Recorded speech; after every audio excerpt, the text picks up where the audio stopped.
Hello, मेरा नाम प्रांजल है और आज मैं बात करने वाला हूँ आप लोगों से लैप वाइंडिंग के बारे में। बेसिकली ये जो पूरी सीरीज़ चल रही है इसके अंदर मैंने बहुत सारे लेक्चर्स लिए हैं वाइंडिंग के ऊपर, जिसमें मैंने डिस्कस किया है वाइंडिंग 1, वाइंडिंग 2 करके। मैंने आपको कॉइल बताया, कॉइल पेच बताया, ठीक है? और जो भी बेसिक टर्मिनोलॉजी है उनको भी मैं डिस्कस कर चुका हूँ ऑलरेडी पुराने लेक्चर्स में, आप देख सकते हैं इस सीरीज़ से जुड़े हुए। यहाँ पे मैं शुरू करने जा रहा हूँ बेसिकली डीसी मशीन जो थी उसकी जितनी भी वाइंडिंग थी उनको 2 ब्रॉड कैटेगरी में तोड़ा गया, जो कि थी लैप और वेव, ठीक है? तो अब जो फर्दर लेक्चर्स होंगे वो मैं लैप और वेव वाइंडिंग के बारे में बताऊँगा, कौन-कौन से इश्यूज़ आते हैं उनको हम लोग सीखेंगे आने वाले लेक्चर्स में, और कैसे उन इश्यूज़ को सॉल्व करा मैंने, ये सब चीज़ें हम लोग इसको डिस्कस करेंगे। तो आज जो लेक्चर है वो आपका लैप वाइंडिंग पे होने वाला है, बहुत इंपॉर्टेंट है क्योंकि एग्जाम में बहुत पूछा जाता है, चाहे आपका वो बीटेक का फाइनल ईयर एग्जाम हो, बीटेक का फाइनल एग्जाम हो या फिर गेट का हो, कोई भी एग्जाम है लैप वाइंडिंग आपके लिए हमेशा बहुत क्रूशियल है। तो चलिए सीखते हैं। ठीक, तो अब इस पूरी जो लेक्चर है इसके अंदर मुझे क्या-क्या चीज़ सीखने को मिलेंगी, यानी कि ऐसे कौन से कोड्स हैं जिन्हें मैं डिकोड करूँगा। तो पहला है कि क्यों इस वाइंडिंग को हम लोग लैप वाइंडिंग कहते हैं, ठीक है? बड़ा इंपॉर्टेंट है कि लैप हम लोग क्यों कहते हैं। दूसरी बात कि हम लोग कैसे लैप वाइंडिंग परफॉर्म करेंगे, ये आप इस लेक्चर में सीखेंगे। थर्ड पॉइंट, हम लोग लैप वाइंडिंग मशीन में कहाँ यूज़ करेंगे, यानी कि कौन सी मशीन्स में लैप यूज़ करूँगा, कौन सी में वेव यूज़ करूँगा, और लैप के यूज़ करने के क्या फ़ायदे हैं, क्या नुकसान है। फोर्थ पॉइंट है कि आइडेंटिफिकेशन ऑफ लैप वाइंडिंग, कैसे मैं पहचान, क्या कोई तरीका है जिससे मैं पहचान सकता हूँ कि लैप वाइंडिंग है, या कोई और तरीका है जिससे मैं कह सकता हूँ कि अगर वाइंडिंग देख के क्या मैं बता सकता हूँ कि लैप है कि वेव है। तो चलिए बहुत कुछ सीखने को मिलेगा आपको इस लेक्चर में, चलिए शुरू करते हैं। ओके, अगर लैब के बेसिक की बात करी जाए कि इसका नाम लैब क्यों पड़ा, तो देखो ये मैं पुराने लेक्चर्स में आपको बता चुका हूँ कि जो लैब होता है उसमें बेसिकली अगर कॉइल की बात की जाए इस तरीके की कॉइल होती है।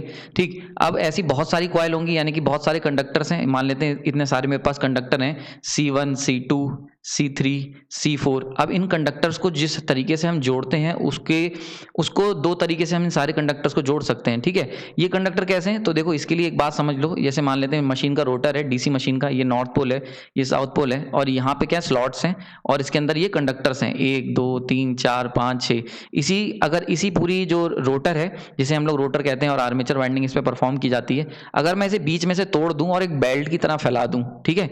तो इसको अगर बेल्ट की तरह फैला दूं तो इसके अंदर देखो जैसे बुलेट्स लगी होती हैं उसी तरीके से कंडक्टर इसके अंदर लगे होंगे। ठीक, अब ये जो कंडक्टर्स हैं, ये जो इसके इस बेल्ट में यानी कि रोटर के स्लॉट्स में प्लेस्ड हैं, ये सारे के सारे कंडक्टर जो होंगे, अगर मैं इनसे कुछ आउटपुट लेना चाहता हूं तो इन्हें कनेक्ट करना पड़ेगा। इन्हीं को किस तरीके से कनेक्ट करा जाए, तो दो तरीके हैं कनेक्शन के, दो तरीके हैं जिससे मैं इन सारे कंडक्टर्स को एक दूसरे से कनेक्ट कर सकता हूं। और वो कौन कौन से दो तरीके, एक है लैप और एक है वेव। ठीक, यानी कि एक आपके पास लैप वाइंडिंग होगी, लैप वाइंडिंग के थ्रू आप इन सारे कंडक्टर्स को कनेक्ट कर सकते हो, जितने भी कंडक्टर्स हैं। ऐसे ही एक है वेव, ये दूसरी तरीके की वाइंडिंग होती है जिसमें हम इनको कनेक्ट करते हैं। ठीक, तो यहाँ से इसका जो लैप वाइंडिंग है, इस लेक्चर में लैप को बताऊंगा। लैप इसका नाम इसलिए पड़ा बेसिकली क्योंकि हम लोग क्या करते हैं, लैप के अंदर इस तरीके से कनेक्ट करते हैं, देन इसे ये लाते हैं, इस तरीके से हम लोग इसका कुछ कनेक्शन परफॉर्म करते हैं। अभी मैं आगे करके दिखाऊंगा। तो बेसिकली क्या हो रहा है कि कॉइल 1 जो है वो देखो दूसरी कॉइल के ऊपर ओवरलैप कर रही है, देखो ये वाली कॉइल ओवरलैप कर रही है। जबकि वेव में क्या होता है, वेव में कुछ कनेक्शन इस तरीके से होते हैं, यानी कोई भी ओवरलैपिंग नहीं होती। तो लैप का जो नाम है लैप वाइंडिंग, वो क्यों पड़ा, क्योंकि इसके अंदर हम लोग ओवरलैप करते हैं। ठीक, यानी कि एक कंडक्टर की जो कॉइल है उसको हम लोग दूसरी कंडक्टर की कॉइल से ओवरलैप करेंगे इस तरीके से। देखो ये कॉइल गई, देन दूसरी फिर ये आई, फिर ये गई। ठीक, तो देखो इस केस में क्या है, ये कॉइल जो थी और ये जो दूसरी कॉइल है, तो दूसरी कॉइल का एक साइड पहली वाली कॉइल के ऊपर ओवरलैप कर रहा है, तो ओवरलैप। ठीक है, तो ओवरलैप से वर्ड जो था ओवरलैप, इससे इसका नाम आया लैप वाइंडिंग। ठीक है, तो लैप वाइंडिंग का जो नाम निकल के आया वो बेसिकली ओवरलैप आया। तो आपको समझ में आ गया होगा किस तरीके से हम इस वाइंडिंग के साथ प्रोग्रेस करेंगे। ठीक, तो खास बात क्या है कि इसके अंदर जो प्रोग्रेसिव वाइंडिंग होती है, यानी कि जो अपकमिंग कॉइल आने वाली है, और जो प्रीवियस कॉइल है वो क्या होती है, प्रीवियस कॉइल के ऊपर ओवरलैप करती है। ठीक, क्लियर हो रहा है? ये इस तरीके की ओवरलैपिंग इसके अंदर परफॉर्म होती है। ठीक, लैप वाइंडिंग जो होती है वो बेसिकली दो तरीके की होती है, एक है सिंप्लेक्स और एक है डुप्लेक्स। ठीक, डुप्लेक्स एंड सिंप्लेक्स। तो सिंप्लेक्स में क्या होता है, सिंगल टर्न की हम लोग मेनली वाइंडिंग करते हैं। एक स्लॉट के अंदर एक ही कंडक्टर को प्लेस करेंगे, दो कंडक्टर प्लेस नहीं करेंगे, और सिंगल लेयर होगी। ठीक है, तो सिंगल लेयर और सिंगल स्लॉट में एक ही कंडक्टर रखेंगे, एक स्लॉट के अंदर एक कंडक्टर रखूंगा। तो इस तरीके की जो वाइंडिंग होती है उसे सिंप्लेक्स कहते हैं। डुप्लेक्स क्या होता है, ये आपके कोर्स के बाहर है, इसको मैं इस लेक्चर में डिस्कस नहीं करूंगा। इसके लिए मैं फर्दर एक लेक्चर बनाऊंगा जिसमें डुप्लेक्स वाइंडिंग के ऊपर डिटेल में आपको बात करूंगा। लेकिन ये पूरा लेक्चर जो है वो लैप वाइंडिंग विद सिंप्लेक्स के साथ हम लोग इसको डील करेंगे। तो चलिए आगे देखते हैं कैसे कैलकुलेशन करनी, किस तरीके से वाइंडिंग आपको परफॉर्म करनी है। ओके अगर कैलकुलेशन की बात की जाए तो मेरे पास सर्टेन नंबर ऑफ कंडक्टर्स मान लेते हैं, total number of conductor Z है, अगर हमारे पास टोटल Z कंडक्टर्स हैं और मेरे पास P नंबर ऑफ पोल्स हैं, ठीक, तो ऐसे में एवरेज पिच जो होती है, एवरेज पिच, ठीक, एवरेज पिच वो क्या होती है, वो निकल के आ जाती है इसके अंदर आपकी Z/P। बहुत इंपॉर्टेंट है, बड़े ध्यान से देखना, यानी कि जो एवरेज पिच निकल के आएगी वो Z/P आएगी। अच्छा तुम्हें याद होगा मैंने पुराने लेक्चर्स में बताया था पोल पिच कितनी होती है, total number of conductors divide by total number of poles. P क्या है यहाँ पे, टोटल नंबर ऑफ पोल की बात कर रहा हूँ, total number of poles, total poles कितने हैं, ठीक है, और ये Z क्या है, टोटल कंडक्टर कितने हैं, टोटल कंडक्टर्स, ठीक, टोटल कंडक्टर्स कितने हैं। ओके तो देखो ये पोल पिच जो है ये मैं पहले ही आपको पुराने लेक्चर में बता चुका हूं, तो इसका क्या मतलब हुआ, lap, in case of lap, ध्यान रखना जो भी चीजें बता रहा हूं वो लैप के केस में है, वो यूनिवर्सल नहीं है, यानी कि वेव में अलग फॉर्मूला यूज होगा, केवल मैं लैप की बात कर रहा हूं। तो लैप के केस में जो एवरेज पिच निकल के आती है, एवरेज पिच वो इक्वल टू पोल पिच के बराबर होती है, या फिर कह सकते हैं वाई पी। तो वाई पी क्या बताता है, पोल पिच, तो पोल पिच के बराबर होती है, यानी कितनी होती है, Z/P होती है। बहुत इंपॉर्टेंट, क्लियर हो रहा है ये। अच्छा y जो, ये चीज तो क्लियर हो गई कि एवरेज पिच ये होती है, ठीक, y एवरेज का फॉर्मूला क्या होता है, एक तो ये फॉर्मूला हो गया, दूसरा y एवरेज का फॉर्मूला होता है y back pitch plus y front pitch, यानी कि डिवाइड बाय 2, ठीक। तो एवरेज ये तो होगा भाई, अगर मान लेते हैं मेरे पास कॉइल जो है, मैं बता चुका हूं पुराने लेक्चर्स में, पीछे जितनी गई वो बैक पिच हो गई, और जितनी आगे से हमने टर्न करा, जितने कंडक्टर स्लॉट यहाँ कवर करे वो, ये चीज हो गई फ्रंट, और पीछे कितने कंडक्टर स्लॉट छोड़े या कवर करे वो हो गया बैक। तो एवरेज कैसे निकालेंगे, एवरेज होगा कितने तुम पीछे गए और कितना आगे गए, इन दोनों का डिवाइड बाय 2। तो ये बहुत इंपॉर्टेंट फॉर्मूला हो जाता है, यानी कि एवरेज पिच की अगर बात की जाए, एवरेज पिच तो वो back pitch plus front pitch का एवरेज होगा, ठीक है। ये चीज क्लियर हो गई, यहां से आगे चलते हैं, ठीक, ये चीज हमने समझ ली। अब इसी के अंदर दूसरा पार्ट आ जाता है कि अगर मेरे पास एवरेज पिच आ गई है, ठीक, तो मुझे वाई ए पता चल गया एवरेज, जो कि कितनी थी, Z/P है, जो कि हम कह सकते हैं बाई पोल पिच है, ठीक। नेक्स्ट चीज होती है जो मैं निकालूंगा, बैक पिच निकालूंगा। बैक पिच का फॉर्मूला क्या होता है, बैक पिच जो होती है वो एवरेज पिच प्लस -1, ठीक, बहुत इंपॉर्टेंट। नेक्स्ट फॉर्मूला मुझे मिला कि बैक पिच निकाल ली, कितना हुआ, YA प्लस -1।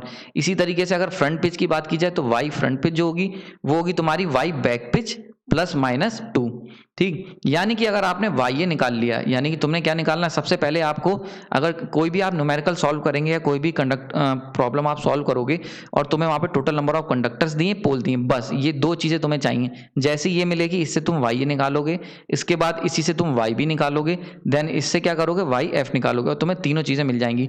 कोई भी वाइंडिंग अगर तुम्हें परफॉर्म करनी है तो उसके लिए ये तीन चीजें होना जरूरी है। अगर ये तीन चीजें मिल गई तो आप चाहे लैप हो चाहे वेव हो, सारी की सारी वाइंडिंग तुम परफॉर्म कर सकते हो, क्योंकि तुम्हें पता चल जाएगा कितने कंडक्टर्स तुम्हें छोड़ने हैं, कितने कंडक्टर्स फॉरवर्ड छोड़ने हैं, कितने कंडक्टर बैकवर्ड में छोड़ने हैं, ठीक। तो ये चीजें, तीन चीजें तुम्हें हमेशा कैलकुलेट करनी है। तो आई होप ये फॉर्मूला तुम्हें समझ में आ गया होगा, ठीक है। यहां से हमने ये चीज निकाल ली।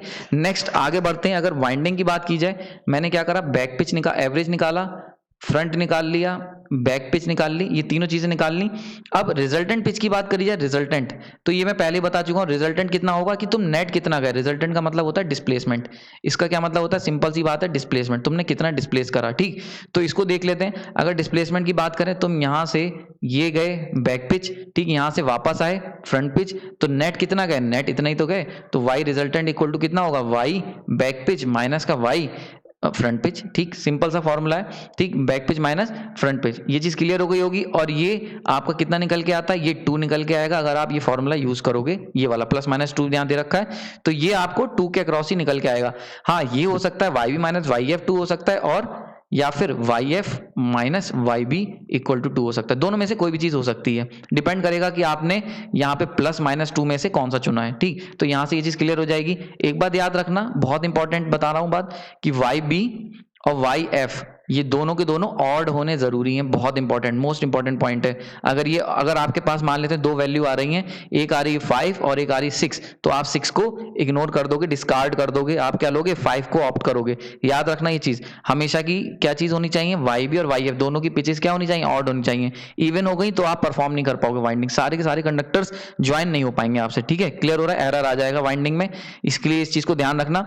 अच्छा एक चीज और आ जाती है, अगर मान लेते हैं मैंने YB चुना और YF चुना, तो यहाँ पे दो केस पॉसिबल हैं, कौन कौन से, दोनों केसेस कौन कौन से पॉसिबल, एक अगर कि YB जो है वो बड़ा हो सकता है YF से, और एक केस क्या हो सकता है, YF जो है वो बड़ा हो जाए YA से, वाई बी से, ठीक। तो यानी कि एक बार बैक पिच ज्यादा है फ्रंट पिच से और एक बार फ्रंट पिच ज्यादा है बैक पिच से। अब इससे क्या असर पड़ेगा इसको देख लेते हैं, ठीक। तो मैंने क्या कहा, मैंने कहा दो केस पॉसिबल है। एक केस, फर्स्ट केस ले लेता हूं कि वाई जो बैक पिच है वो ज्यादा है फ्रंट पिच से, ठीक। तो अब क्या मतलब हुआ इसका कि तुम पीछे ज्यादा डिस्टेंस कवर कर रहे हो और फॉरवर्ड में कम आ रहे हो। ये तो होती फ्रंट पिच और ये होती बैक पिच। तो लैप की बात कर रहा हूं यहाँ पे, बहुत इंपॉर्टेंट है लैप वाइंडिंग, केवल लैप वाइंडिंग की बात कर रहा हूं और किसी की नहीं, ठीक। तो यानी कि बैक में तुम ज्यादा चलोगे और फॉरवर्ड कम आओगे, तो नेट किधर तुम्हारी प्रोग्रेस होगी, इसी तरीके से होगी। ये देखो इस तरीके से, तो यानी कि तुम किधर जा रहे हो, इस डायरेक्शन में जा रहे हो, यानी कि फॉरवर्ड जा रहे हो, फॉरवर्ड, ठीक है, फॉरवर्ड जा रहे हो। और इसको मैं और क्या लिख सकता हूँ इसका सिनोनिम, इसको मैं कह सकता हूँ प्रोग्रेसिव, बहुत इंपॉर्टेंट, प्रोग्रेसिव। ये बहुत बार गेट, ईएस, यूपीपीसीएल, इसरो सब एग्जाम्स में इस पे क्वेश्चन आया हुआ है, ठीक है। तो अगर बैक पिच तुम्हारी ज्यादा है फ्रंट पिच से, तो इसका क्या मतलब हुआ, सिंपल सी मतलब है इसका कि तुम क्या हो, प्रोग्रेसिव हो। तुम्हारी जो वाइंडिंग है वो क्या है, प्रोग्रेसिव वाइंडिंग की मैं बात कर रहा हूं, ठीक है। दूसरा केस ले लेते हैं, दूसरा केस में क्या होगा कि अगर मान लेते हैं वाई बैक पिच जो है वो कम है as compare to front pitch, ठीक। इस केस में क्या होगा, सिंपल सी चीज है, अगर इस केस की बात की जाए तो तुम क्या कर रहे हो, पीछे जो है वो कम जा रहे हो, ठीक, और आगे जाता जा रहे हो इस तरीके से, ठीक। तो अगर इस तरीके की वाइंडिंग कंटिन्यू करें तो कुछ इस तरीके से बनेगी, ये गए फिर ये गए फिर ये गए, इस तरीके से। देखो अब क्या हो रहा है, तुम ऑटोमेटिकली देख सकते हो, कुछ भी रटने की जरूरत नहीं है इस लेक्चर में, ध्यान से समझते जाओ, सारे क्वेश्चन सॉल्व होंगे। तो तुमने क्या करा, आगे गए फिर पीछे ज्यादा सॉरी इधर फ्रंट पिच ज्यादा है तुम्हारी, यानी कि तुम क्या करो, बैक में जाते जा रहे हो, तो यानी कि आप क्या कर रहे हो, इधर की इस डायरेक्शन में जा रहे हो, यानी कि रिवर्स डायरेक्शन में जा रहे हो, रिवर्स। और इसको मैं क्या लिख सकता हूँ, रिट्रोग्रेसिव, बहुत इंपॉर्टेंट, रिट्रोग्रेसिव वाइंडिंग है ये, ठीक है। यानी कि रिट्रोग्रेसिव है, यानी कि जैसे प्रोग्रेसिव होती है उसका अपोजिट क्या होगा, रिट्रोग्रेसिव। तो यानी कि अगर बैक पिच तुम्हारी जो है वो कम हो जाती फ्रंट पिच से, तो आप इस डायरेक्शन में, अपोजिट डायरेक्शन में मूव कर जाओगे, यानी कि रिट्रोग्रेसिव वाइंडिंग तुम्हारी कहलाएगी, ठीक। तो इस पे क्वेश्चंस बहुत आए हुए हैं, याद रखना, सिंपल सी कंडीशन है कि आपको कौन सी लेनी है। अगर ये वाला केस लोगे तो रिट्रोग्रेसिव, और अगर ये वाला केस ले लेते हो यानी कि बैक पिच अगर ज्यादा होगी फ्रंट पिच से तो प्रोग्रेसिव। क्यों होगा ये डायग्राम बना के देख सकते हो, बहुत सिंपल सी चीज है। आई होप ये चीज समझ में आ गई होगी। चलिए आगे चलते हैं, बना के देखते हैं कैसे बनेगी लैप वाइंडिंग, जो कि एक अपने आप में काफी कॉम्प्लिकेटेड काम है। मैं तुम्हें पूरी वाइंडिंग बना के सिखाऊंगा, इसको बहुत ध्यान से देखना। ओके, तो यहां पे मैं बनाने जा रहा हूं, लैप फॉर्मेशन करने जा रहा हूं, ठीक है। तो इसको सीखने के लिए मैं क्या करता हूँ, सिंपल सा एक केस ले लेता हूँ, इसको समझने के लिए एक एग्जांपल लूंगा, एग्जांपल, ठीक है। एग्जांपल में मैं क्या क्या कंसीडर कर रहा हूँ, मैं मान के चल रहा हूँ मेरे पास पोल्स जो हैं उसमें 4 हैं, ठीक है, और 16 कंडक्टर्स हैं, बहुत इंपॉर्टेंट है, 16 कंडक्टर्स हैं, ठीक है। 16 कंडक्टर्स ले लिए। नाउ अगर मैं अब बात करता हूँ तो वाई, सबसे पहले मुझे वाइंडिंग करने के लिए क्या चाहिए, 3 चीजें चाहिए होंगी वाइंडिंग करने के लिए, कौन कौन सी, एक तो एवरेज पिच चाहिए, फिर उसके बाद बैक पिच चाहिए, देन फ्रंट पिच चाहिए। तो अगर एवरेज पिच की बात की जाए तो वो होती पोल पिच के बराबर, जो कि कितना होता है, total number of conductor 16 divide by P, total number of poles, यानी कितना निकल के आया, 4 निकल के आया, ठीक। अब देखो यहाँ पे 4 आ गया निकल के, ठीक। अब भाई बैक पिच की बात कर लेते हैं, तो बैक पिच याद करो कितना था तुम्हारा, पोल पिच प्लस -1 था, ठीक है। तो यहां से 2 केस मेरे पास बन रहे हैं, ठीक, यानी कि कौन कौन से केस बन रहे हैं, 4 + 1 हो सकता है या 4 - 1 हो सकता है, 3 और 5। तो मैं 5 ले लेता हूं, ठीक है, 5 लेके सॉल्व करने की कोशिश करता हूं। अब देखो अगर ये 5 ले लिया है तो वाई फ्रंट पिच, यानी कि तुम्हारी वाई फ्रंट पिच कितना आ जाएगा, तो वो होती तुम्हारी बैक पिच प्लस -2। यहां से भी 2 केस हो सकते हैं, एक हो सकता है 5 + 2 और एक हो सकता है 5 - 2, ठीक है। तो अगर ये वाला केस ले लें, ये हो जाएगा 3 और ये हो जाएगा 7। तो देखो अब तुम्हारे पास अगर तुम ये चुनते हो y f = 7, तो देखो इस केस में क्या है, जो फ्रंट पिच है, ठीक है, इसको मैं दूसरे पेन से समझा देता हूं, ध्यान से देखो, इसको बहुत इंपॉर्टेंट है। जो फ्रंट पिच है वो क्या है, ज्यादा हो जाएगी बैक पिच से, तो ऐसे केस में क्या होगा, रिट्रोग्रेसिव वाइंडिंग तुम्हें मिलेगी। अगर इसको मैं चुनता हूं तो इस केस में क्या होगा, y जो फ्रंट पिच है वो कम हो जाएगी y बैक पिच से, तो ये वाला जो केस होगा इसमें क्या मिलेगा मुझे, प्रोग्रेसिव वाइंडिंग मिलेगी। क्या मिलेगी, प्रोग्रेसिव वाइंडिंग। तो मैं जो एग्जांपल ले रहा हूं मैं सॉल्व करके दिखाता हूं आपको प्रोग्रेसिव वे, यानी कि मैं लूंगा y बैक पिच = 3, ये वाला केस सॉल्व करूंगा। आप चाहो तो इससे भी बना सकते हो, दोनों में आंसर सही आएगा, लेकिन प्रोग्रेसिव जो होगी उसकी जगह रिट्रोग्रेसिव तुम्हें मिलेगी, ठीक है। तो यहां से मैंने क्लियर कर दिया, जो अभी ऊपर पढ़ाया था उसका यूज भी कर दिया, ध्यान से देखना, ये तुम बना के देख सकते हो होमवर्क में, डायग्राम सब कुछ सही आएगा, बस तुम आगे जाने की जगह पीछे ज्यादा जाओगे, यानी कि ऐसे करके अपनी वाइंडिंग बनाओगे। मैं प्रोग्रेसिव करूंगा, यानी कि इस तरीके से वाइंडिंग अपनी बनाऊंगा, ठीक है। चलिए शुरू करते हैं। तो कंडक्टर मेरे पास कितने, 16 हैं, ठीक। तो 16 कंडक्टर जल्दी से बना लेते हैं, 1 2 3 4 5 6 7 8 9 10 11 12 13 14 15 16, ठीक है। तो इसको मार्क कर लेते हैं, 1 2 3 4 5 6 7 8 9 10 11 12 13 14 15 एंड 16। ठीक है, मैं पूरा बता के दिखा रहा हूँ, एक स्टेप बाय स्टेप प्रोसीजर, कहीं कोई चीज़ स्किप नहीं करूंगा, जिससे कि तुम लोग इजीली कैलकुलेट कर पाओ। मेरे पास पैरामीटर्स क्या क्या निकल के आए थे भाई? वाई बैक पिच कितनी निकल के आई थी? बैक पिच 7 थी, सॉरी 5 ली थी मैंने, 5। और फ्रंट पिच कितनी मैंने ली? फ्रंट पिच लिए 3। ठीक, 5 और 3 लिया है। ठीक है, तो अब जरा शुरू करते हैं जल्दी से। तो अगर इसकी बात कर लूं मैं, तो 1 से अगर स्टार्ट करते हैं, 1 से, तो 1 से 5 यानी कि 1 2 3 4 5, 1 + 5 = इसको जोड़ूंगा 6 से। ठीक, फिर 6 के बाद 3, 3 क्या होगा? बैक में जाना है, तो 1 2 3। ठीक है, ये हो गया, तो यानी 6 - 3 = 3, 3 से जोड़ा। 3 + 5 1 2 3 4 5 यानी कि 8 से जोड़ेंगे इसे। ठीक है, इसे 8 से जोड़ा। ठीक, उसके बाद 8 से 1 2 3 यानी कि 5 से जोड़ा, 8 - 3। फिर देन 5 से 5 जोड़ा यानी 10 आएगा, 1 2 3 4 5। ठीक, तो ये हो गया 10। ठीक है, 10 आ गया। 10 के बाद 1 1 2 3 यानी कि 7 आ गया, 10 - 3। 7 + 5 कितना हुआ? 7 8 9 10 11 12 से जोड़ूंगा मैं इसे 12 से। ठीक है, तो ये हो गया 12। इसी तरीके से वाइंडिंग करूंगा। ठीक, और इसी तरीके से आपको भी अपनी वाइंडिंग करनी है। ठीक है, तो जब मैं जोड़ता जाऊंगा तो मुझे कुछ इस तरीके का अरेंजमेंट मिल जाएगा। ठीक है, यहाँ तक आ गया हूं मैं। अब बड़ा इंपॉर्टेंट चीज़ है, अब देखो यहाँ पे क्या हो रहा है, यहाँ के बाद कोई कंडक्टर नहीं दिखा रहा है, लेकिन एक्चुअली मैंने तुम्हें बताया था, ऊपर वाला केस याद करो, ये वाला, इसमें मैंने बताया था कि मैंने क्या करा है इस वाइंडिंग को करने के लिए, ये जो रोटर है इसको मैंने बीच में से काट के एक बेल्ट की तरह खोल लिया है। ठीक है, लेकिन है तो ये रोटर, यानी कि ये वाला जो एंड है वो यही इसकी, यानी कि ये जो एंड है वो यहाँ स्टार्टिंग है, तभी तो रोटर रोटेट करे, मतलब एक कंप्लीट सर्किल बनेगा। ठीक है, इस बात को ध्यान से समझो, ये जो मैं बात कह रहा हूँ इसको बहुत ध्यान समझना। अगर मैं बात करूं रोटर की, तो रोटर कुछ इस तरीके का है। ठीक है, और यहां से मैंने अगर शुरू करा, ये पॉइंट ए है। ठीक, और ये शुरू करके मैं यहां पे पहुंचूंगा वापस से, तो ये पॉइंट ए ही मिलेगा, सर्किल तो इसी को कहते हैं। अगर मैं यहां से बेल्ट को तोड़ लूं और इस तरीके से ओपन कर लूं, तो ये भी पॉइंट ए है और ये भी पॉइंट ए है, तभी तो सर्किल हुआ, तभी तो ये दोनों, ये वाला सिरा और ये वाला सिरा एक दूसरे से जुड़ेगा। ठीक है, तो ये चीज मैंने करी है। मैंने क्या करा है, जो पूरा रोटर है उसको खोल के रख दिया है, तो सारे के सारे कंडक्टर इस तरीके से हैं। तो यहां आने के बाद 16 के बाद वाइंडिंग खत्म नहीं होगी, बल्कि क्या होगी, यहां से वापस शुरू हो जाएगी। ठीक, तो ये चीज क्लियर हो गई होगी। तो अब देखते हैं, मैं 13 तक ले आया हूं, 13 के बाद वापस से 5 कैसे जोड़ेंगे, तो 1 2 3 4 5 यानी कि यहां से जुड़ेगा। तो यहां इस तरीके की वाइंडिंग क्या करूंगा, यहां से मैं लिख दूंगा ये 2 पे जुड़ेगा, और 2 पे लिख दूंगा ये कहां से आ रहा है, 13 से आ रहा है। 13 आ गया, उसके बाद देखो अब क्या है, वापस जाना है मुझे, तो 1 2 और 3 यानी कि वापस से यहां पे आ जाएंगे। यहां लिखूंगा मैं 2 और इस पे लिख दूंगा 15। बहुत ध्यान से देखना इसको, ये आ गया। अब अगेन वापस 1 2 3 4 5 ये आया आपका। ठीक है, 5। ठीक है, और ये क्या लिखूंगा, इसे लिखूंगा 15, सॉरी 15 से जा रहा है ये तुम्हारा 4 पे, इसे लिखूंगा 4, और यहां लिखूंगा 15 से आ रहा है ये। ठीक, अब 15 के बाद 1 2 3 यानी कि ये देखो, इसको जोड़ दूंगा। ठीक, अब देखो सारे के सारे कंडक्टर जुड़ गए, देखो दोनों के सिरे, नीचे के दोनों और ऊपर के दोनों, सारे के सारे कंडक्टर्स में नीचे और ऊपर के दोनों एंड जो है वो जुड़ गए हैं, और सारे के सारे कंडक्टर्स जो है वो कनेक्ट हो गए हैं। इस तरीके की वाइंडिंग जो होगी लैप कहलाएगी, और ऐसे ही आपको वाइंडिंग करके परफॉर्म करके दिखाना है। जब आप वाइंडिंग आपसे बनाने को कहा जाएगा तो लैप वाइंडिंग आप इसी तरीके से परफॉर्म करोगे। आई होप ये चीज समझ में आई होगी। आगे चलते हैं, अभी यहाँ वाइंडिंग कंप्लीट नहीं हुई, अब मैं लगाऊंगा कम्यूटेटर। कम्यूटेटर के बारे में बता चुका हूँ, बेसिकली क्या होता है, डीसी मशीन में कम्यूटेटर स्प्लिट रिंग होता है, उसी को हम लोग कम्यूटेटर कहते हैं। कम्यूटेटर कैसे काम करता है ये मैं बहुत जल्दी इसके ऊपर एक लेक्चर बनाने वाला हूँ, बहुत डिटेल्ड लेक्चर। लेकिन होता क्या है, स्प्लिट रिंग होता है। ठीक, और एक स्प्लिट रिंग से एक कॉइल जुड़ी होती है, तो जितनी नंबर ऑफ कॉइल है उतने नंबर ऑफ स्प्लिट रिंग चाहिए। तो कॉइल जरा देख लेते हैं हमारे पास कितनी है, तो कॉइल मान के चलते हैं 15, ये कॉइल है। ठीक, तो एक कॉइल ये हो गई, ठीक 1, ठीक, एक ये हो गई 2, then 3, then 4, then 5, then 6, then 7 and then 8। ठीक है, यहां से ले लो चाहे यहां से ले लो, मैंने इसको ले लिया है, तो मेरे पास 8 कॉइल है, और होनी भी चाहिए, क्योंकि मेरे पास कंडक्टर कितने 16 है। तो एक कॉइल के अंदर, क्योंकि सिंगल टर्न कॉइल है, ठीक है, सिंपलेक्स वाइंडिंग ले रहा हूं, सिंगल टर्न कॉइल ले रहा हूं, तो सिंगल टर्न का कितना मतलब वो 8 कॉइल्स हो गए। देखो, ठीक है, तो देखो ये चीज पैरामीटर जो होते हैं वो देखो यहाँ मैच कर रहा है। क्लियर हो गया।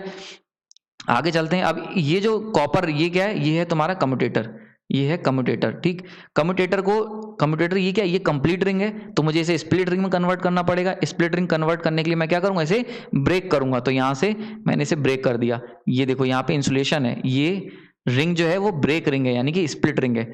जैसा कि मैंने आपको वर्किंग बताया था।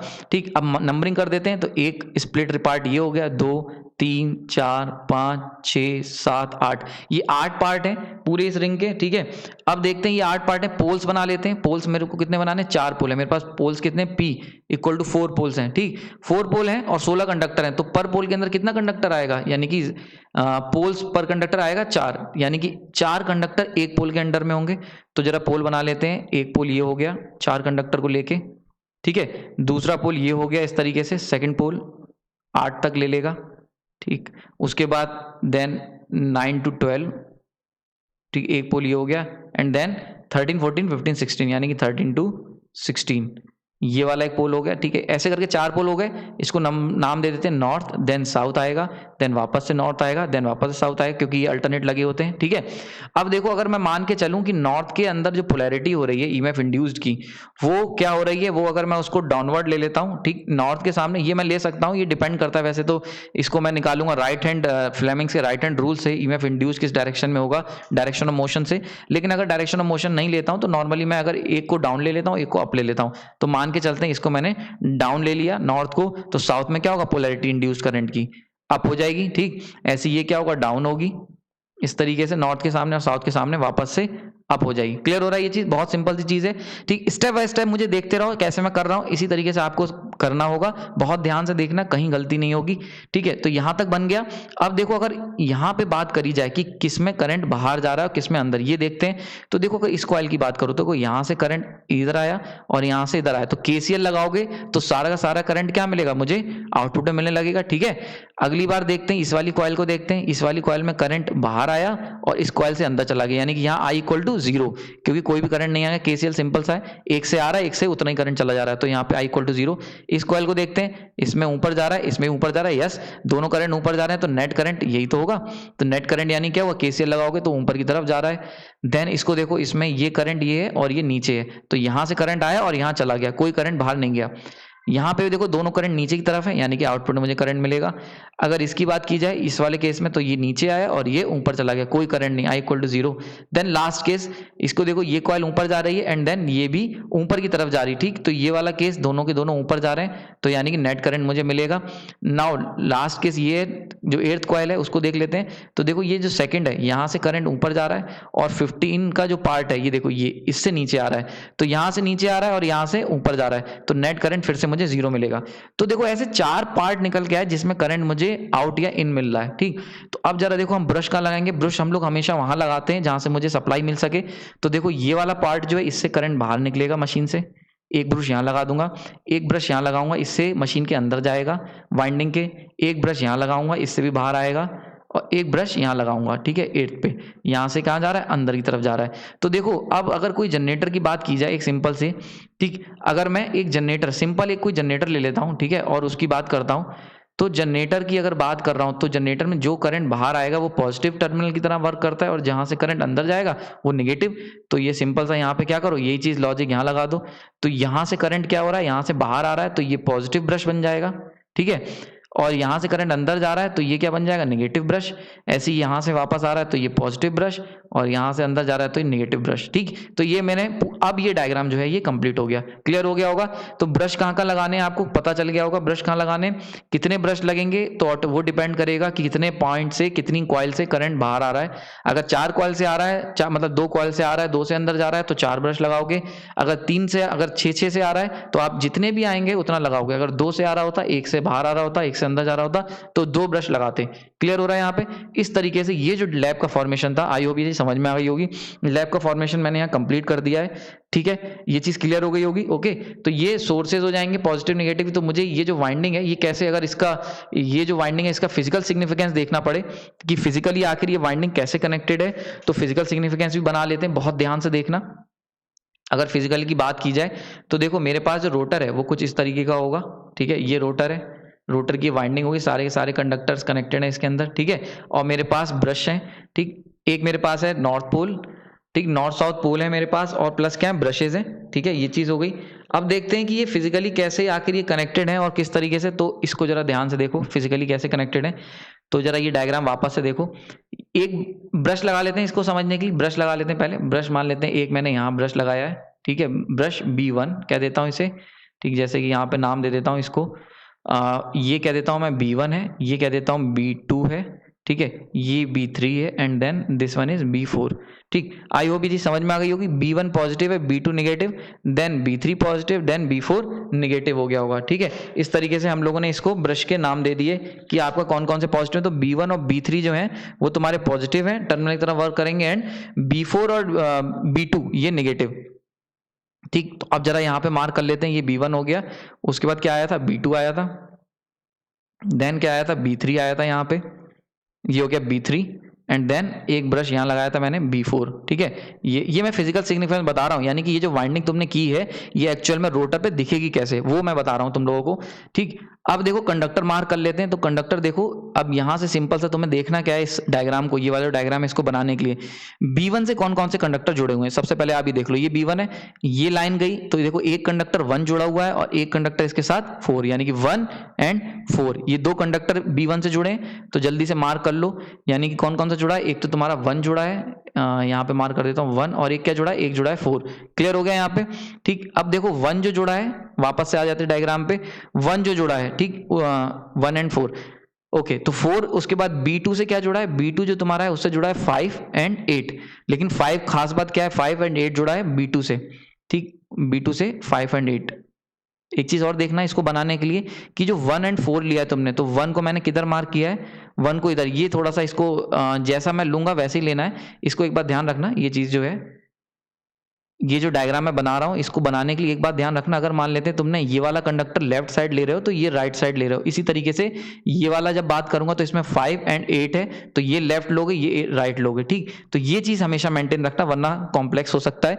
ठीक, तो जल्दी से बना लेते हैं, तो मैंने क्या करा, मैं अगर इसको 1 ले रहा हूँ, ठीक है, तो इसको क्या लूंगा, इसको 4 ले ले रहा हूं, ओके, तो मैंने ये 1 एंड 4 लिया है। ठीक, तो 1, उसके बाद कौन सा कंडक्टर जुड़ा है, यहां से देख सकते हो 1 के बाद 6 जुड़ा है, 1 किससे जुड़ा है, 6 से, 6 किससे जुड़ा है, 3 से, 3 किससे जुड़ा है, 8 से, यहां तक पहुंच गए। क्लियर हो रहा है यहाँ पे, आई होप ये समझ में आ रही होगी। तो जल्दी से मार्क कर लेते हैं, अगर इसको ध्यान से देखना, थोड़ा सा ही कॉम्प्लिकेटेड है।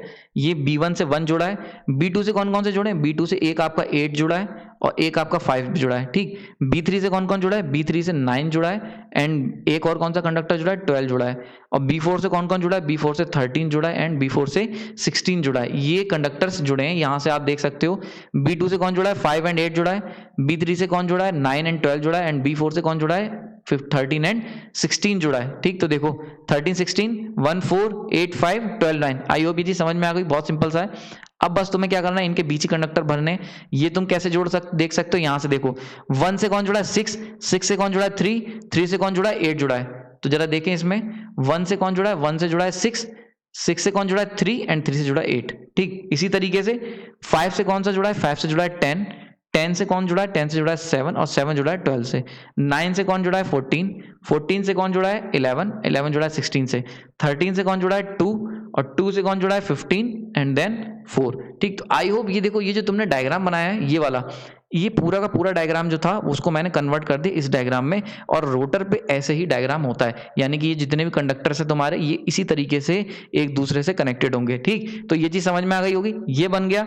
अब अगर बात कर लें इसकी, तो ये वाला जो टर्मिनल है, यानी कि ये पॉजिटिव था, ये पॉजिटिव था, ये नेगेटिव था, ये नेगेटिव था, तो अगर इसकी बात करें तो आउटपुट मुझे क्या मिल रहा होगा, एक पॉजिटिव टर्मिनल, ये पॉजिटिव टर्मिनल मिले, इनको मैं जोड़ दूंगा क्योंकि मशीन में मुझे बाहर दो ही टर्म में मतलब मिल रहे होते हैं वायर, तो ये निकल के आ गया पॉजिटिव वायर। ठीक, और B4 एंड B2 इसको जब मैं जोड़ दूंगा तो मुझे मिलेगा नेगेटिव टर्मिनल। तो मेरे पास कौन से, एक ये दो टर्मिनल निकल के आ गए। यानी कि अगर ओवरऑल बात करी जाए, इसको मैं कह सकता हूँ, ये कैसे दिखेगा, ये एक डीसी जनरेटर है, डीसी जनरेटर, और उसके जो दो टर्मिनल हैं इसको मान लेते हैं P और इसको N कह देता हूँ, तो ये P एंड N आ गए। ठीक, तो यानी कि वाइंडिंग करोगे कैसे, वाइंडिंग इस तरीके से बनाओगे। फिजिकल सिग्निफिकेंस यानी कि एक्चुअल में वो कैसे दिखेंगे, ये जो कंडक्टर्स हैं जो मैंने अरेंज करे ये दिखेंगे कैसे, तो ये ऐसे दिखेंगे आपको असली मशीन के अंदर। ठीक, और असली मशीन में ये तुम्हें इस तरीके से दिखेंगे। देन अगर इनको मैं और सॉल्व करूं तो बाहर मार्केट से जब खरीद के लाओगे तो कुछ मशीन वो इस तरीके की दिखेगी। क्लियर हो रहा है, तो मार्केट से जब खरीद के लाओगे तो इस तरीके की, उसके कंडक्टर्स को अगर जोड़ोगे तो ऐसे दिखेंगे, और इनको अगर जोड़ के ऐसे बना दोगे तो इस तरीके से, ठीक। तो ये 3 तरीके हैं जिसकी वजह तरीके से आप इस मशीन को देख सकते हो। आई होप ये चीज़ तुम्हें समझ में आ गई होगी, बहुत इंपॉर्टेंट था ये। इसमें कोई डाउट होगा तो आप कमेंट सेक्शन में मुझसे पूछ सकते हो। चलिए आगे चलते हैं। ओके, तो यहाँ पे मैं बात करूंगा कि कितने फैक्ट्स कौन कौन से हैं। ठीक है, अगर फैक्ट्स की बात कर ली जाए, फैक्ट्स की, तो देखो फैक्ट जितने भी होंगे उसके लिए सबसे पहला जो इंपॉर्टेंट फैक्ट आता है, ये जो फैक्ट्स हैं ये बड़े इंपॉर्टेंट है गेट के पर्सपेक्टिव से या फिर किसी भी यूपीपीसीएल के पर्सपेक्टिव से, ठीक है, या फिर ईएस के आईईएस के पर्सपेक्टिव से। ये सब जो फैक्ट्स अब मैं बताने जा रहा हूँ इसी पे बहुत क्वेश्चन आए हुए हैं। सारे के सारे क्वेश्चन अब तुम लगा लोगे अगर तुमने ये लेक्चर समझ लिया ध्यान से। तो पहला फैक्ट जो निकल के आया कि लैब के अंदर, इन लैब के अंदर A इक्वल टू P, ये कैसे निकल के आया? नंबर ऑफ A का यहाँ पे क्या मतलब होता है? नंबर ऑफ पैरेलल पाथ्स, यानी कि पैरेलल पाथ कितने होंगे, और P का मतलब होता है पोल्स, ठीक। तो यहां से निकल के आया A इक्वल टू P, यानी कि number of parallel path lab में पोल्स के बराबर होते हैं। याद करने का तरीका क्या है? Lap A equal to P, ये याद करने का तरीका है। अच्छा, एक्चुअल में क्या ऐसा है? तो इसको जरा वेरीफाई करते हैं, जल्दी से आ जाते हैं वापस से हम लोग ये डायग्राम पे आ जाते हैं। अब देखो पैरेलल पाथ का क्या मतलब होता है। अगर पैरेलल पाथ की बात की जाए तो अगर पैरेलल पाथ हम क्या जानते हैं, इस तरीके से अगर कभी भी करंट आ रहा है सेम पोटेंशियल से, अगर दो करंट डिवाइड हो जाते हैं तो इसको मैं क्या कहूंगा? इसको मैं कहूंगा पैरेलल पाथ्स हैं। कितने? दो पैरेलल पाथ हैं। क्लियर हो रहा है? ठीक। अगर मान लेते हैं इसी तरीके से, अगर ये सर्किट है जहां से ये करंट आ रहा है और ये बाहर जा रहा है, तो सेम पोटेंशियल से दो करंट जुड़ रहे हैं आके, तो ये दोनों के दोनों क्या कहलाएंगे? ये दोनों क्या कहलाएंगे? पैरेलल पाथ कहलाएंगे, ठीक है। ये भी पैरेलल पाथ है। तो बस इसी लॉजिक का इस्तेमाल करके हम देखते हैं। तो जरा देखो जल्दी से इसके अंदर, भाई ये करंट यहां से आ रहा है पॉजिटिव, तो पॉजिटिव करंट किन से मिलके आ रहा है? तो एक पैरेलल पाथ ये है, एक पैरेलल पाथ ये, यानी कि P1, एक वन पैरेलल पाथ ये, पैरेलल पाथ 1, पैरेलल पाथ 2। अच्छा, क्या पॉजिटिव करंट और कहीं से भी आ रहा है? तो हाँ भाई, यहां से भी आ रहा है। तो इसके अंदर पैरेलल पाथ कितने? एक पैरेलल पाथ 1 ये, एक पैरेलल पाथ ये, यानी कि parallel path 3 and parallel path 4। तो देखो 4 पैरेलल पाथ हैं इस पॉजिटिव करंट के लिए। क्यों? क्योंकि मशीन के अंदर तुम जब मशीन का आउटपुट निकालोगे तो एक ही तो टर्मिनल से आउटपुट निकालोगे। तो ये जो टर्मिनल है ये पॉजिटिव, ये कैसे मिलके बन रहा है? तो ब्रश V1 जो है वहां से, उसमें से दो पैरेलल पाथ B1 से जुड़े हुए हैं। ऐसी ब्रश B3 जो है उससे भी दो पैरेलल पाथ जुड़े हुए हैं। तो टोटल कितने पैरेलल पाथ हो गए सर्किट के? ये मान लेते हैं वाइंडिंग है। इस वाइंडिंग से निकलने वाला जो भी करंट है, इसको देखो ध्यान से। अगर मैं बात करूं वाइंडिंग की, तो वाइंडिंग कुछ ऐसे है, मुझे नहीं पता अंदर कैसा अरेंजमेंट है, लेकिन जो मुझे बाहर मिल रहा है वो ऐसे मिल रहा है, देखो, ठीक है। ये जो पूरी वाइंडिंग है ये वाली, इसको मैं इस तरीके से बना सकता हूं। ये अंदर सर्किट है, मुझे नहीं मतलब है क्या सर्किट है। मैं डायरेक्ट अगर बनाना चाहूं एक लेमन लैंग्वेज में, तो मुझे क्या दिखेगा? यहाँ पे ये वाइंडिंग अरेंजमेंट है, ये वाइंडिंग है और ये सर्किट है। तो एक ये ब्रश जुड़ा हुआ है B1, ये ब्रश जुड़ा हुआ है B2, ये ब्रश जुड़ा हुआ है B3 और ये जुड़ा हुआ है B4। यही तो था, ठीक। तो ये पॉजिटिव, ये पॉजिटिव, ये नेगेटिव, ये नेगेटिव। तो मुझे क्या दिखेगा? पॉजिटिव कहां से आ रहा है? एक पैरेलल पाथ ये, एक पैरेलल पाथ ये, इसी तरीके से एक पैरेलल पाथ ये, एक पैरेलल पाथ ये। तो 4 पॉजिटिव के पैरेलल पाथ हो गए। क्लियर हो रहा है? ठीक। नेगेटिव की बात करी जाए तो 4 नेगेटिव के भी पैरेलल पाथ हैं भाई, ठीक है। 1 2 3 4, यानी कि 4 कितने नेगेटिव के कितने? 4 पैरेलल पाथ हैं। तो यानी सर्किट कुछ इस तरीके से है भाई। अगर इस पूरे सर्किट को, यानी कि पूरी लैब वाइंडिंग को जो मैंने अभी की है, उसको अगर मैं एक कंसाइज करूं तो कुछ ये इस तरीके का सिस्टम बन रहा है कि ये मेरी वाइंडिंग है, मुझे नहीं पता कैसे है, ठीक है, वाइंडिंग है, ठीक। तो मुझे आउटपुट में मिल रहा है 1 2 3 4 पैरेलल पाथ से मिल रहा है पॉजिटिव करंट, और 4 पैरेलल पाथ से ये सर्किट कंप्लीट हो रहा है, यानी नेगेटिव करंट, यानी कि यहाँ से करंट जा रहा है, यहाँ से करंट बाहर आ रहा है, और ये लोड लगा हुआ है, ये जनरेटर है, ठीक है, ये। और ये जो पूरा है ये क्या है भाई?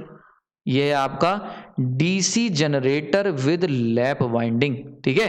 तो ये चीज समझ में आ गई होगी। तो डीसी जनरेटर, मुझे यहाँ पे तुम खड़े हुए हो मार्केट से खरीद के लाओगे, कैसा दिखेगा?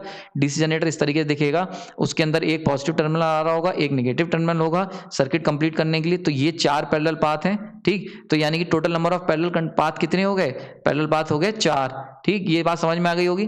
तो 4 पैरेलल पाथ है मेरे पास, ठीक। तो ए यानी पैरेलल पाथ कितने? 4, पोल कितने? 4, ठीक। तो यहां से ये चीज क्लियर हो गई। अगर नंबर ऑफ ए यानी parallel path equal to poles होंगे, आप बना के देख सकते हो। जितना मैंने अभी पीछे बनाया 16 कंडक्टर्स विद 4 पोल, तुम क्या करो सेम वाइंडिंग बनाओ 16 कंडक्टर विद 2 पोल्स, और तुम्हारे सामने आउटपुट में मिल जाएगा, तुम्हें दिख जाएगा कि A इक्वल टू 2 ही निकल के आएगा। देख लो बना के, अगर किसी को डाउट है ये आप होमवर्क में कर सकते हो, अगर नहीं आता तो आप मुझे ये कमेंट में बता सकते हो, ठीक। तो A इक्वल टू 2 जब बनाओगे, जब 2 पोल्स बनाओगे 2 पोल्स लेके, तो पैरेलल पाथ इक्वल टू 2 निकल के आएगा। तो ये बात श्योर है, यानी कि लैब के अंदर खास बात क्या निकल के आई कि A इक्वल टू P, यानी कि parallel path equal to number of poles के बराबर होगा, ठीक है। क्लियर हो गया यहाँ पे। दूसरा जो पॉइंट निकल के आया, जो दूसरा पॉइंट मैंने सीखा ये वाइंडिंग करके, वो क्या सीखा कि नंबर ऑफ कंडक्टर्स अगर Z हैं तो कॉइल्स जो होंगी, कॉइल्स अगर तुम कौन सी ले रहे हो, सिंप्लेक्स वाइंडिंग ले रहे हो, simplex winding with single turn, ठीक। तो ऐसे केस में सिंगल टर्न अगर ले रहे हो सिंप्लेक्स वाइंडिंग में, तो अगर Z कंडक्टर है तो कॉइल कितने होंगे, कॉइल्स हो जाएंगी तुम्हारी Z/2, total number of conductor divide by 2। Clear हो गया होगा ये चीज, ठीक है। अच्छा, कॉइल साइड कितनी होंगी, कॉइल साइड तो मैंने बताया था इक्वल टू कॉइल इंटू 2, यानी कितनी होंगी, यानी कि Z के बराबर होंगी। बहुत इंपॉर्टेंट, अभी जल्दी लेटेस्ट गेट में जो क्वेश्चंस आ रहे हैं उसमें कॉइल साइड तुम्हें दे रखा होगा, नंबर ऑफ कंडक्टर्स नहीं देते हैं। अगर अच्छा क्वेश्चन आएगा तो उसमें कॉइल साइड दिया होगा, तो आपको क्या करना है, कॉइल साइड का मतलब क्या हो गया, अगर सिंगल टर्न है तो इक्वल टू Z के बराबर हो गई। तो तुम कंफ्यूज मत होना, वहां पे coil side equal to Z के बराबर हो जाएगी, 2 मत कर देना, ठीक है, ध्यान रखना इसको, ठीक है। तो कॉइल साइड हो गया, ठीक, ये चीज क्लियर हो गई। आगे जो बहुत इंपॉर्टेंट कंक्लूजन जो निकला इस पूरे जो मैंने जितना भी सिखाया है लैब वाइंडिंग से, तो कंक्लूजन जो मेन इंपॉर्टेंट कंक्लूजन निकला वो क्या निकल के आया भाई, कि जैसे जैसे तुम पोल्स को बढ़ाते जाओगे तो वैसे वैसे क्या होगा, पैरेलल पाथ बढ़ते जाएंगे, ठीक है, यानी कि नंबर ऑफ पैरेलल पाथ बढ़ते जाएंगे। अब ध्यान करो, मैंने जो एक वीडियो लेक्चर बनाया था on the combination series and parallel combination पे, मैंने एक वीडियो लेक्चर आप लोगों के लिए बना रखा है, element basic element electrical element series का। तो उसके अंदर सीरीज एंड पैरेलल कॉम्बिनेशन मैंने देखा था, अगर मैं वोल्टेज सोर्सेज को सीरीज में कनेक्ट करता हूं तो वोल्टेज क्या होगा, एड अप हो जाएगा, ठीक है। अगर मैं क्या करता हूं, इन्हें पैरेलल में ऐड करता हूं तो वोल्टेज क्या होगा, V फिक्स रहेगा, लेकिन करंट I एड अप हो जाएगा, ठीक है। इस केस में V एड अप होगा लेकिन I फिक्स रहेगा। अब जरा इस मशीन को बहुत ध्यान से देखना, ये जो तुम लैब वाइंडिंग तुमने की है इन केस ऑफ लैब, ठीक है, अगर मैं लैब की बात करूं लैब, तो देखो इसमें क्या हो रहा है, एक कंडक्टर यानी कि 1 कंडक्टर जो होता है उसके अंदर ईएमएफ इंड्यूस होगा फैराडे के लॉ के हिसाब से, d∅dt के हिसाब से। तो वो मान लेते हैं वो एक कंडक्टर है, ये किसकी तरह वर्क करने लगा, ये करेगा वोल्टेज सोर्स की तरह वर्क करेगा ये कंडक्टर, ठीक है। अब तुम क्या कर रहे हो, तुम्हारे पास मान लेते हैं 10 कंडक्टर्स हैं, ठीक, 10 कंडक्टर, अगर तुमने पैरेलल पाथ कितने 2, तो एक पैरेलल पाथ के अंदर कितने कंडक्टर होंगे, 5, और 5 कंडक्टर्स होंगे, ठीक। अगर यहीं पे मैं क्या करता हूं, पैरेलल पाथ और 12 ले लेते हैं, चलो 12 ले लेते हैं, ठीक है। तो मैंने अगर 2 लिए तो एक में 6 और 6 हो गए, ठीक। तो अब क्या होगा, आउटपुट जो तुम्हें मिलेगा, जो V आउटपुट मिलेगा, V आउटपुट वो कितना मिलेगा, वो 6 कंडक्टर के एड अप होके मिलेगा, 6 into 1 EMF of 1 conductor. Clear हो रहा है। अगर मैं क्या करता हूं, पैरेलल पाथ और बढ़ा देता हूं, यानी कि 3 पैरेलल पाथ कर देता हूं, तब क्या होगा, तो अब 12 जो कंडक्टर है वो 4, 4 और 4 में अरेंज होंगे, और क्योंकि पैरेलल में वोल्टेज एड अप नहीं होता है, तो यानी कि सीरीज में ऐड होता है, तो 4 का वोल्टेज हो गया मान लेते हैं 4E, तो आउटपुट में मुझे कितना मिलेगा, 4E ही मिलेगा। बहुत इंपॉर्टेंट, मोस्ट इंपॉर्टेंट पॉइंट, यानी कि जितने तुम पैरेलल पाथ बढ़ाते जाओगे उतने क्या होगा, वोल्टेज जो होगा, वोल्टेज वो एड अप नहीं होगा, वो लो होता चला जाएगा वोल्टेज, और क्या बढ़ता चला जाएगा। लेकिन क्या होगा, तुम्हारा जो पैरेलल पाथ की बात करते हैं, पहले करंट जो होगी, करंट वो इंक्रीज करती चली जाएगी, यानी करंट इंक्रीज करती चली जाएगी। बहुत इंपॉर्टेंट चीज है। तो यहां से क्या निकल के आया, यहां से जो मेजर कंक्लूजन निकल के आया कि जो लैप वाइंडिंग होती है, यानी कि लैप वाइंडिंग जो है, लैप LAP लैप वाइंडिंग, ये कहां यूज करी जाती है, हाई करंट, यानी कि हाई करंट में और लो वोल्टेज वाइंडिंग में, लो वोल्टेज वाइंडिंग में यूज की जाती है। यानी कि ऐसी मशीन जिसमें करंट ज्यादा की जरूरत है लेकिन वोल्टेज की नहीं, वहां लैप वाइंडिंग प्रेफर करोगे तुम, ठीक है। तो वहां पे कौन सी करोगे, लैप।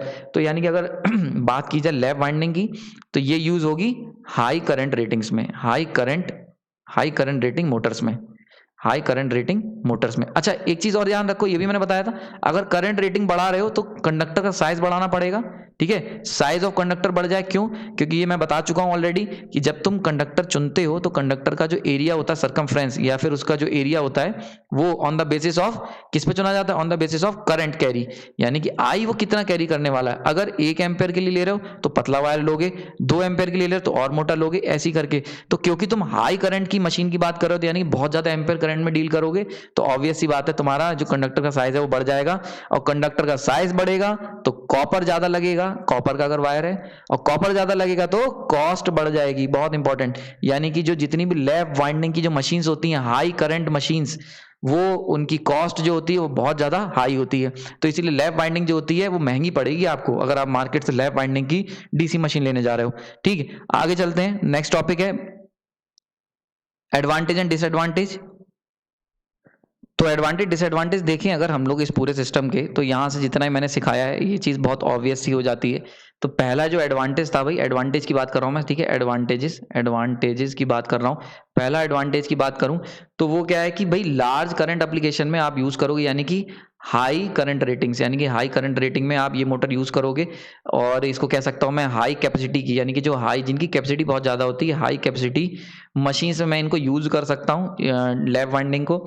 दूसरा क्या है, दूसरा जो है ये बेसिकली जहाँ पे भी ऐसे जनरेटर्स जिसके अंदर तुम्हें हैवी करंट की ज़रूरत होगी, heavy current, heavy duty current, ठीक है, जैसे कि क्रेन हो गई, या तुम्हें कहीं पे भी तुम्हें ऐसी जगह लगाना है जहाँ पे बहुत ज़्यादा करंट कैरी करना है, तो वहाँ पे आप लैप वाइंडिंग प्रेफर करोगे। ठीक, अगर बात करी जाए तुम्हारे डिसएडवांटेज की, तो वो भी इसके साथ जुड़े हुए हैं। अगर बात करूँ मैं डिसएडवांटेजेस, तो वो कौन कौन से हैं। सबसे पहला डिसएडवांटेज है इसके साथ कि भाई हाई करंट है, तो ऑब्वियस सी बात है कॉपर ज़्यादा लगेगा, कॉपर जो है वो ज़्यादा लगेगा, कॉपर इंक्रीज होगा, उससे क्या होगा, कॉस्ट जो होगी वो राइज अप कर जाएगी, यानी कि तुम्हारी लैप वाइंडिंग की जो डीसी मशीन्स हैं वो काफ़ी महंगी मिलेंगी। दूसरी चीज़ एक इंपॉर्टेंट आ जाती है इस केस के अंदर कि भाई वोल्टेज जो होगा वो रिड्यूस हो रहा है। ऑब्वियस सी बात है, जब तुम वोल्टेज क्या होगा, नेट वोल्टेज रिड्यूस हो जाएगा। क्यों ऐसा हो रहा है, क्योंकि सीधी सी बात है कि जब तुम वो बढ़ा रहे हो, नंबर ऑफ पैरेलल पाथ अगर इंक्रीज कर रहे हो, पैरेलल पाथ, ठीक है, ठीक है, पैरेलल पाथ इंक्रीज कर दे रहे हो तो वोल्टेज इंक्रीज नहीं होगा। हालांकि एक बात बड़ी इंपॉर्टेंट है कि तुम पोल्स भी बढ़ा रहे हो, पर क्योंकि तुम पैरेलल पाथ भी बढ़ा दे रहे हो, तो पोल बढ़ाने से, यानी कि फ्लक्स के राइज अप होने से तुम्हारा क्या होगा, वोल्टेज में कोई खास चेंज नहीं आएगा, ये ऑलमोस्ट कांस्टेंट रहेगा। इसको मैं बहुत डिटेल में कवर करूंगा। अभी एक नया लेक्चर आप लोग के लिए तैयार हो रहा है जिसमें ईएमएफ इंड्यूस्ड ईएमएफ कितना होगा डीसी मशीन्स के अंदर, उसका जो फॉर्मूला जब हम निकालेंगे तो वहां ये चीज देखेंगे। तो ये बहुत जल्दी इस पे काम होगा, ठीक है, तो बहुत जल्दी आने वाले लेक्चर्स में आपको ये देखने को मिलेगा।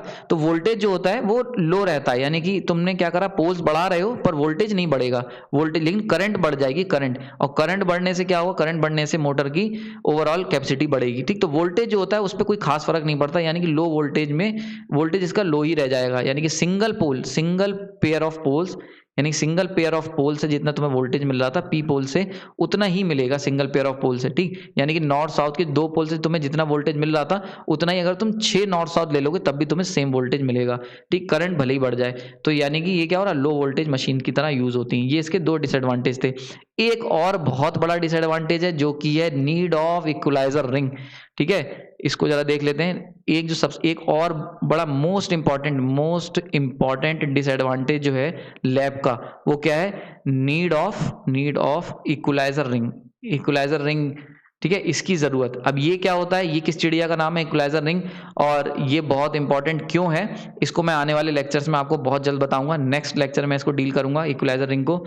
चलिए कंक्लूड कर देते हैं जल्दी से। तो मैंने लैब में सीख लिया, लैब क्यों कहते हैं इसे, लैब सिंपल सा रीजन है क्योंकि इसमें पहली जो वाइंडिंग होती है कॉइल 1, वो कॉइल 2 जो होती है वो कॉइल 1 के ऊपर ओवरलैप करती है, तो वर्ड है ओवरलैप, तो यहां से ये निकाल लिया हमने लैप, इसलिए इसका नाम पड़ा लैप वाइंडिंग। कैलकुलेशन की बात कर ली जाए, कैलकुलेशन में मैंने बता दिया, सबसे पहले वाई निकालोगे, देन वाई भी निकालोगे, देन वाई एफ निकालोगे। ये कितना होता है, ये जेड वाई पी होगा। ये कितना होगा, ये वाई ए प्लस माइनस 1 होगा। ये कितना होगा, ये वाई बी प्लस माइनस 2 होगा।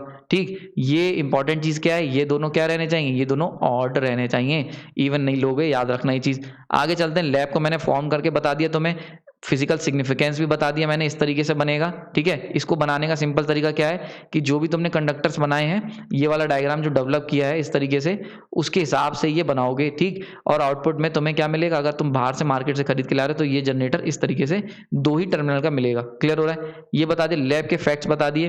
पहला फैक्ट था बड़ा important, A equal to P, यहीं से देख लो, ए इक्वल टू पी, यानी कि नंबर ऑफ, यानी कि इसका क्या मतलब हुआ, पैरेलल पाथ जितने होंगे, पैरेलल पाथ जो होंगे वो इक्वल होंगे पोल्स के। अब क्योंकि पोल बढ़ाओगे पैरेलल पाथ बढ़ जाएंगे, पैरेलल पाथ बढ़ने से क्या होगा, पैरेलल पाथ अगर बढ़ा दोगे तो क्या होगा, करंट बढ़ जाएगा, लेकिन वोल्टेज जो होगा वो क्या होगा, फिक्स रहेगा, वोल्टेज चेंज नहीं होगा। इसीलिए यही इसका डिसएडवांटेज है कि ये एडवांटेज क्या है, यहाँ से एडवांटेज ये है कि हाई करंट मोटर यूज़ करी जाती है, हाई करंट डीसी मशीन्स में लैप यूज़ करी जाती है, और डिसएडवांटेज भी यही है कि लो वोल्टेज होती है, ठीक, प्लस एक इक्वलाइजर नहीं। इसको आने वाले लेक्चर में देखूंगा। आई होप ये लेक्चर आपको समझ में आया होगा, बहुत इंपॉर्टेंट लेक्चर है। अगर कोई भी आपको डाउट है, आप 2 से 3 बार इस लेक्चर को पूरा देखिए, समझिए, ये बहुत इंपॉर्टेंट है। काफ़ी ज़्यादा कॉम्प्लिकेटेड होती है लैप वाइंडिंग। मैंने अपनी पूरी कोशिश की है आपको ईजी तरीके से समझाने की और फिजिकली सिग्निफिकेंस बताने की कि एक्चुअल में लैप वाइंडिंग कैसे दिखती है, क्या होता है, ठीक। आई होप ये अगर आपको समझ में आया होगा। अगर आपको कोई डाउट है तो आप कमेंट सेक्शन में बता सकते हैं। अगर आपने अपना कीमती समय दिया उसके लिए धन्यवाद। आई होप आपको ये बहुत बेनिफिशियल होगा ये लेक्चर। मैं आने वाले समय में आपके लिए इस तरीके के लेक्चर बनाता रहूँगा। तब तक के लिए धन्यवाद।